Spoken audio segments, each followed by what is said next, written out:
औरत अभी अभी दोबारा सोने ही वाली थी, लेकिन तभी एक रहस्यमयी ताकत ने उसे बिस्तर से पूरी तरह जकड़ लिया। वह लगातार छटपटाती रही, मगर कोई असर नहीं हुआ। आखिरकार वह लाचार होकर जोर जोर से मदद के लिए चिल्लाने लगी। लेकिन इससे भी डरावना यह था कि अगले ही पल कुछ बड़ी काली सांप जैसी चीजें बाहर निकल आईं और उसकी बाहों को कसकर पकड़ लिया, जिससे वह पूरी तरह बिस्तर पर फंस गई। पहले से डरी हुई औरत और ज्यादा घबरा गई, क्योंकि उसे समझ नहीं आ रहा था कि आखिर यह सब उसके साथ क्या हो रहा है। चारों तरफ से जकड़ी होने के कारण भागने की कोई उम्मीद नहीं थी। अच्छी बात यह थी कि जो लोग सुरक्षित थे उनके साथ ऐसा कुछ नहीं हो रहा था। तभी अचानक बिस्तर ने चारों ओर से जोरदार हलचल शुरू कर दी। ये खौफनाक मंजर देखकर औरत डर के मारे बिस्तर पर कांपने लगी। करीब आधे घंटे बाद बिस्तर ने यह हलचल बंद की, लेकिन खतरा अभी टला नहीं था। कुछ राहत मिली ही थी कि बालकनी का कांच वाला दरवाजा अपने आप खुल गया और औरत को बाहर की ओर धक्का दे दिया गया। जब उसे एहसास हुआ कि वह अब मरने वाली है, तो डर के मारे उसकी हालत खराब हो गई। उस बंधन से छुटकारा पाने का कोई रास्ता नहीं था। बेचैनी में उसने अपने प्रेमी का नाम पुकारना शुरू किया। तभी बिस्तर धीरे धीरे ऊपर उठने लगा, जैसे कि वह औरत को ऊंचाई से नीचे फेंकने वाला हो। जैसे जैसे बिस्तर और झुकता गया, वह खुद को संभाल नहीं पा रही थी और इधर उधर छटपटाने लगी, क्योंकि अगर वह नीचे गिरती तो सीधा जमीन पर गिरी हुई मांस की लोथ बन जाती।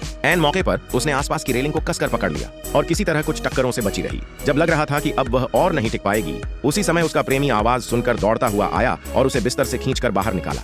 इस तरह वह एक बड़ा हादसा होने से बच गई।